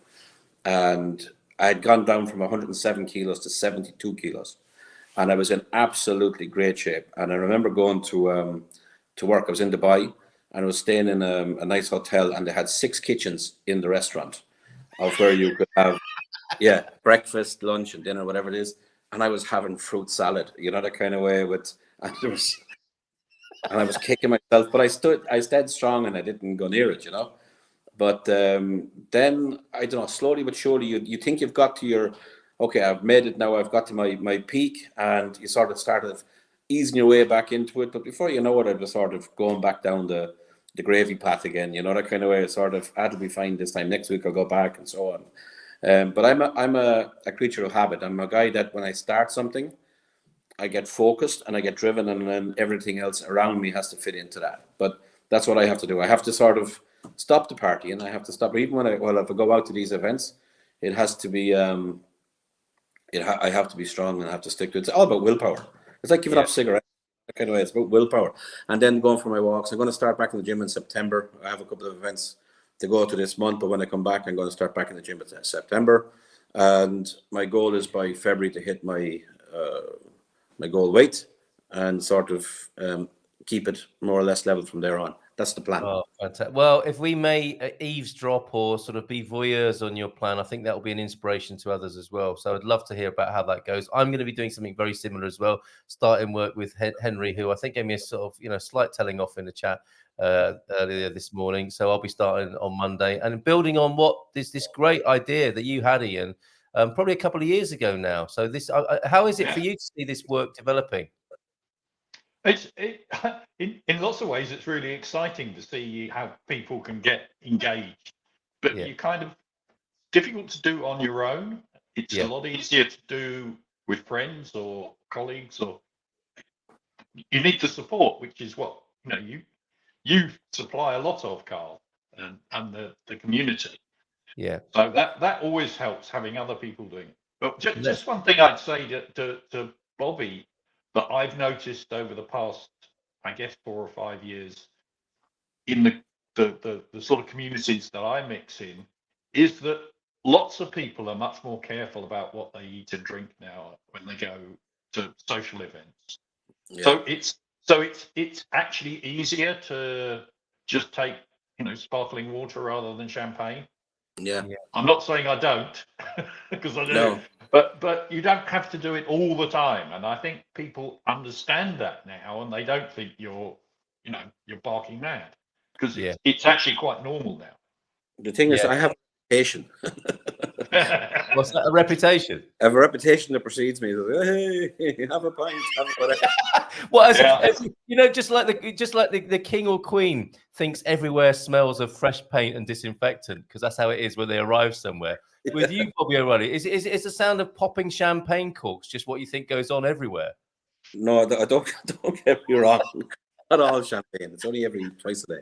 But it's not. It's just that I suppose the people who know me know that the kind of character I am, and I like to let my hair down, and I like to, when I party, and it's going from that to not partying, and then the guys that you be partying with would be sort of like, come on, our dad. Like I have a very good friend who I was off drink, and I was on a diet for about 8 months, and he came to Portugal, and he nagged me so much to drink with him, he got me back drinking, and because he didn't want to drink on his own, and he's a great friend, but that was the downward spiral for me there and then, but and it's my own fault. It's not his fault, of course. It's my fault because I wanted to give in really, but I needed someone to push me.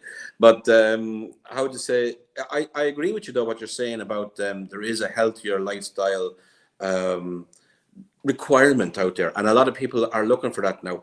Actually, and not just saying, in Herdado Mayo, one of the things we're doing with the restaurant, we're putting in a restaurant and a bar, but it's a non-alcoholic bar, and it's a health restaurant. It's a health food restaurant, and this was the idea from the start of it, because we actually think there's a huge opening and a big demand within that lifestyle. People don't go out to bars or go to restaurants a lot of the time because they don't want to be put in a position where they have to eat this, or they can't control what to eat, or they feel under pressure because they have to drink, or because their friends are drinking and whatever it is. And there's a case study already done in the States, and I know the States is a different story, but it's done in the States where there was a thing between non-alcoholic bars. Now, when I say non-alcoholic bars, I'm not talking about bars that just sell juices and sugary cocktails and things like this. So there were adult drinks, but without actually having alcohol in them. So you could have a gin tonic, you could have something else as well. And they actually were doing better, and were doing a higher trade and a better trade than the actual alcohol bars that were equivalent to them in the same areas. So it seems to be that there is a demand for a place to go for that kind of thing. And then when I mentioned to people in Portugal, they all think I'm crazy. What do you mean? Our culture is that it's wine. If we can't drink when we eat, we're not going to go there, etc. But I'm after speaking to so many people that would love to go to a place where there is no alcohol offered, you know, that kind of way. And that if you have someone who's in recovery or whatever it is, and you want to go out to dinner, where do you go with them? You know, that kind of way. So I think there is this was something that we thought up of on day one when we did have it on the Mayo, because of the paddle courts and because of the gym and because of that. We wanted a whole healthy living. Even the house is all about healthy living and so on. So it's about time I start to practice what I preached myself. So isn't that lovely? You did that. You kind of, you know, you're being the change, aren't you? You've created a lifestyle for other people that you would like to live yourself, which is amazing, and which you can return to now. Yeah, well, I think you and I spoke about this yesterday, was with regards to a lot of people moving to Portugal, and one of the things I did when I moved to Portugal, one of the craziest things I ever did, because I was expecting half of the country to follow me over for parties in the sun, I put in Imperial. I put in actual a beer keg. Yeah, in the house, and I used to get 30 liters a month of beer that you had to sort of change every month. So I had a target to drink the full 30 liters before they took it off at the end of the month. It was either that or I had to get someone in to help me with it, you know, that kind of way. That's some proper goal setting. But it was a ridiculous thing to do, you know what I mean? Yes. And of course, I found out actually the dog ate the tubes. Good dog. So it got him more. But it was a ridiculous thing to do. And I suppose going along, how would you say, I discovered that it is very easy to lose track of yourself here because of the lifestyle that you can have. But with a little bit of sort of control, you can still have that fantastic lifestyle. But you know, you need that little bit of control, or you won't have it for very long. Yes. This is what we're embarking on. All of you have said is true and helpful this morning, and as is customary when we're all together here and on a Feel Good Friday, if we could conclude with a little bit of some words of wisdom from each of you, and then I will treat you to some dad jokes. I mean, you know, just you've all said what you're going to be doing, and we haven't heard from Phil for a little while, so we'll start with Phil. You said what you're doing, and you know what Coach Turner said. This is a community that is supportive. If other people want to declare what they want to do, we're with you all the way in this endeavor. And I know some people will say as well, you know, the criticism might be, that's a very first world problem. You know, you're turning down beer and wine and loads of food. We completely agree. However, we also want to. It's a human problem, isn't it?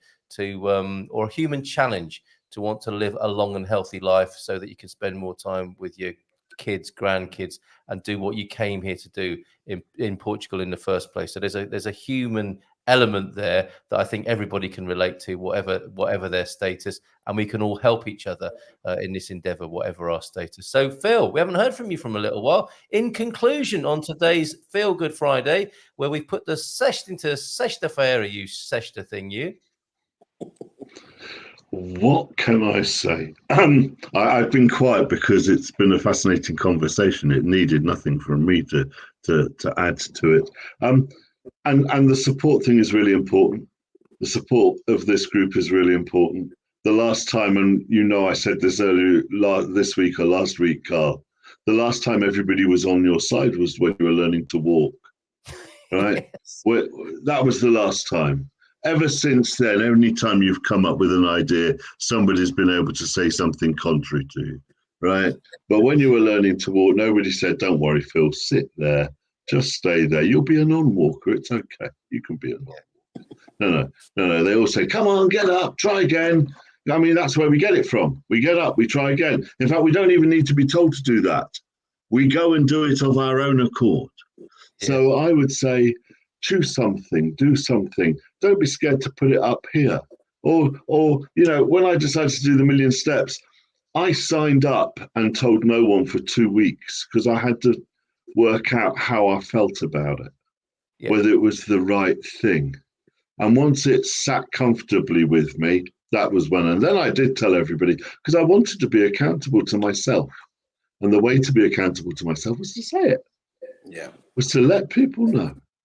Yeah. So There is a timing choose about something. that. Yeah. Choose something and go and do it. And just go and do it.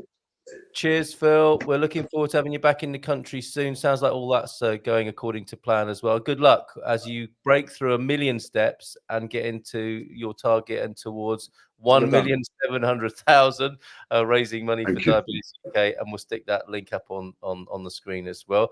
Coach Turner, the originator of the God Squad Grey Watch idea plan, and it's there for people to follow if they want to get into this in a gentle way. It's there at learnaboutportugal.com. What's your concluding view today? Well, we're really trying to increase our health time, aren't we? Not just lifetime, because one of the reasons I started this was I saw what happened to my parents. Well, my mum particularly became almost totally sedentary, and so whereas my dad at least played golf and he walked a little. He even played tennis till he was 80. So, he was always active. But the last 2 or 3 years of his life weren't a lot of fun. And that was kind of made me start to think, well, I've got to do something about this for myself and those I love. So what can you do about it? And just balancing, I come back to balance all the time, balancing the enjoyment with doing something active that you enjoy. And that could be, as I've written, I think this week, dancing or gardening or doing anything that's going to actually give you some activity. And that will help throughout the rest of our days. Incidentally, I actually have a birthday tomorrow, another one. Ticks off the box. They keep coming, don't they? They bloody do. And I'm going out for lunch with my kids and dinner with my wife, so I'm probably going to have to be abstemious for the next 3 or 4 days after that. But it's just getting that balance right and enjoying what you do, because life, as we all have discovered, it gets awful short, especially when you have a bit of a scare, Bobby. You think, shit. What am I doing all this work for and getting stressed out about it? Yeah. When let's get that balance right. That's I probably say that every time I'm here. No, we'll never tire of hearing of the encouragement and your insight. So thank you for that, and have a great birthday tomorrow, by the way. And I'll put the link up for the God Squad training as well. Before you answer, Bobby, because when we talked yesterday, we were talking about that, weren't we? About parents and relatives and seeing the inevitable future if you don't intervene. But there's a quick professional question here for you from an investor developer point of view. Someone's just bought the abandoned old people's home up the road. A lot of that going on in Portugal, I think, now. How long do you think it will take them to develop? Realistic Portuguese estimates? 5 years? Well, he's bought I don't think Pete's bought it. He's noticed that someone up the road has just bought an abandoned old people's home up the road. How long do you think it would take to develop something like that? Central Portugal? It depends if it's a renovation or if it's a completed. At least 2 years, typically. Yep, it's a massive site. It's actually, it all depends on how long it's been closed, what licenses are already there.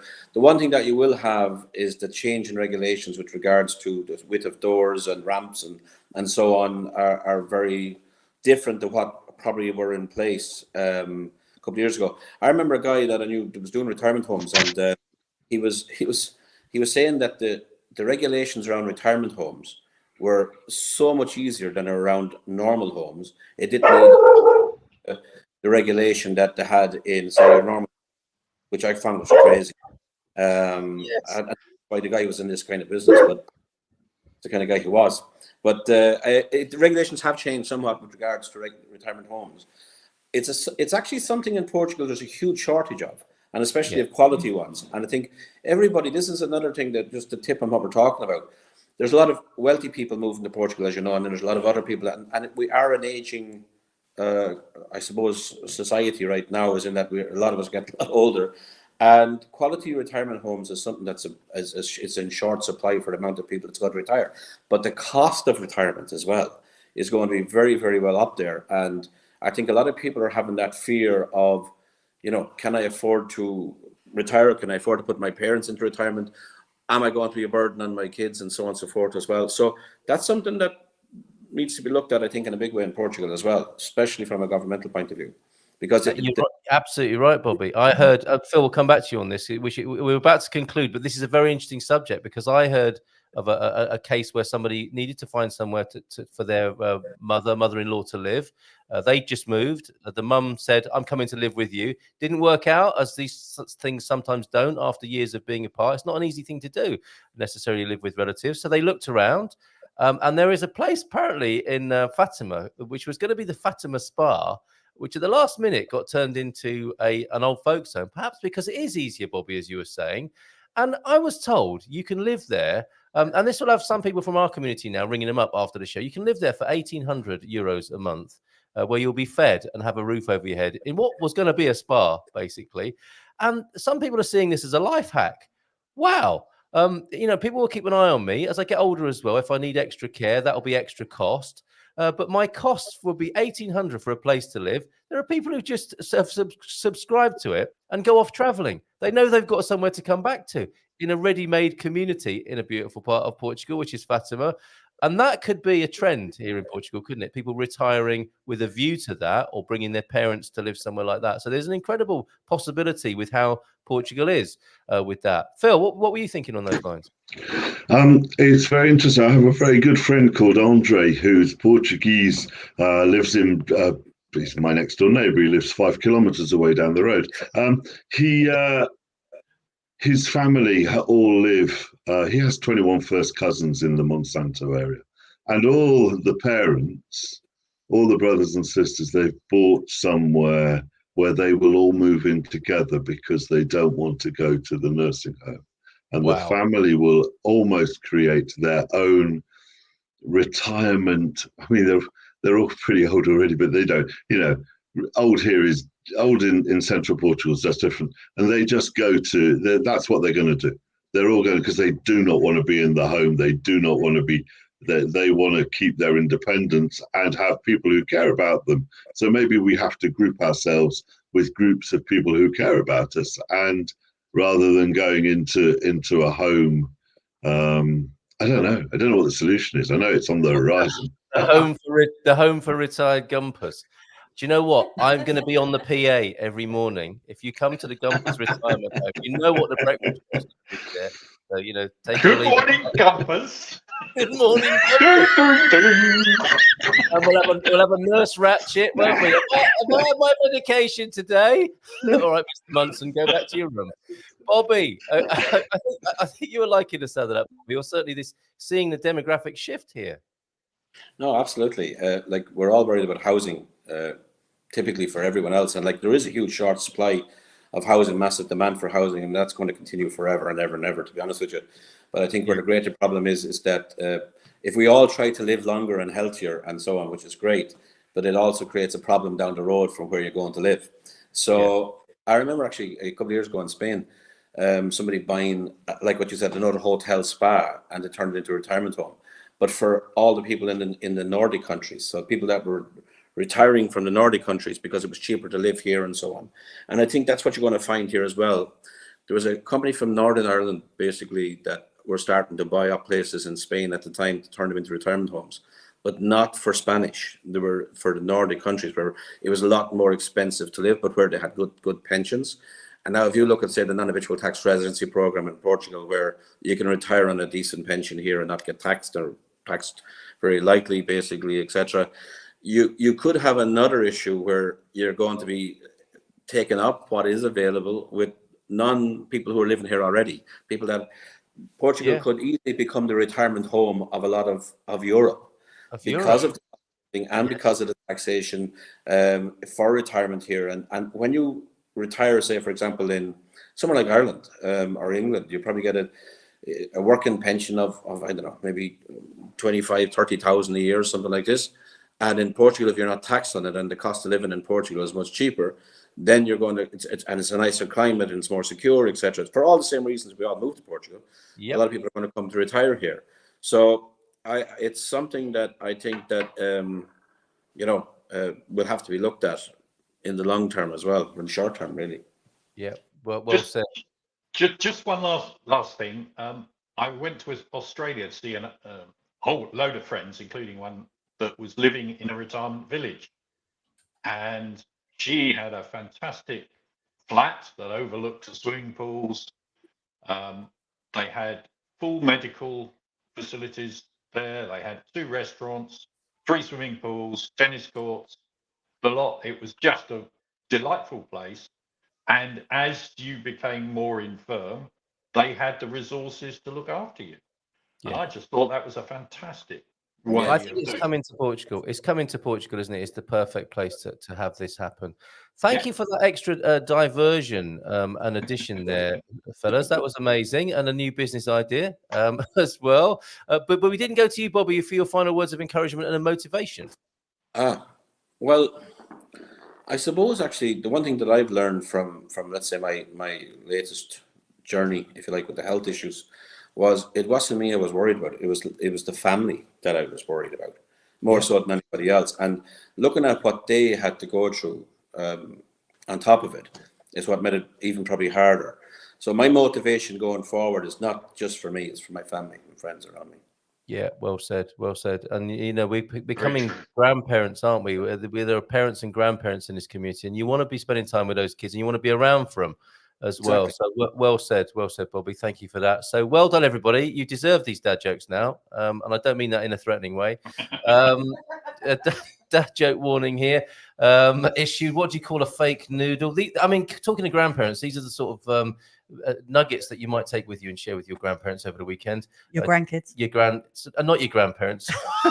Well, you have a seance. Any of us here have got a grandparent. Yeah, have a seance and share them with your grandparents as well. What do you call a fake noodle? An impasta. Very good. Look at their faces. This is not going so well. So far. Okay, look at those faces. I had to a bit more up for it when they're in our in the old folks home. Can you imagine like in old folks home if they're like this? I want to change the temperature, get a degree. Very. Not a ruffle there. Yeah, Bobby O'Reilly. These are the poker team you want, ideally, aren't they? Have you heard about those new thought-controlled air fresheners, guys? May sound ridiculous, but they make sense when you think about it. Well, that's even worse. Look, Coach Taylor's terrible. Oh, God. Terrible. Of course they're terrible. And finally, guess what? Let's wait for you. You can't escape like that, Ian. There's a new religion that worships zero. Nothing is sacred. Boom. Thanks, chap. I quite like that one. Yeah, thank you. You're welcome. Share it tomorrow with the family when you're celebrating your birthday. And so thank you so much. It's great to hang out with you. Nice big round of applause. Bon fils de semana. Ciao, ciao. Can't wait till we do it again. And all the best. Ciao, ciao. Happy birthday. Ciao, ciao. Thank you. Bye.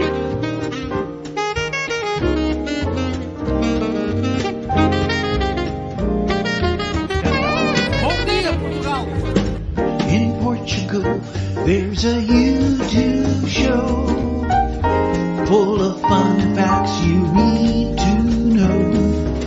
Carl rings the bell and the members show to the GMP morning show. Featured guests will come and they will blow your mind. The audience will do so in kind. The little vanity mixed with some insanity on the morning show with GMP. Good morning, Portugal, and I'd like to welcome you to another fantastic day. Hey, Gumpers.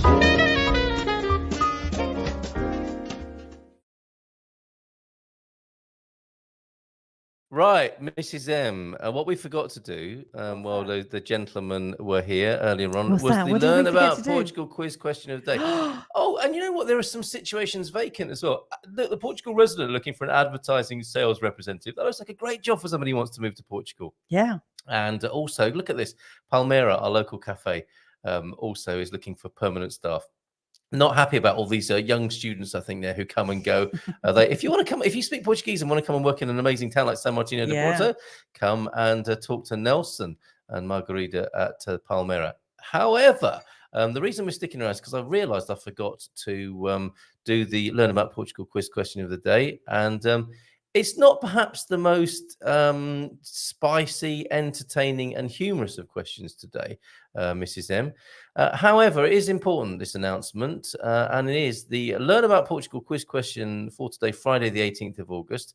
And we have a new CEF director, Portugal's Foreigners and Borders Service, CEF. And if you click on hyperlinks like that in these questions, you'll go to resources that we are gathering and building about all the important things in Portugal. CEF has a new director, Senior Inspector Coordinator Paulo Jorge Leitão Batista, in position as of August the 16th, 2023. The appointment came after Superior Inspector Coordinator Fernando Pinheiro da Silva resigned, having overseen the World Youth Day event, which required great cooperation, including my mouth and my brain. It required great cooperation to say this between the different security forces and services. According to the country's government website, and born in Sabugal in 65, Senor Batista has a degree in which subject the new CEF director is.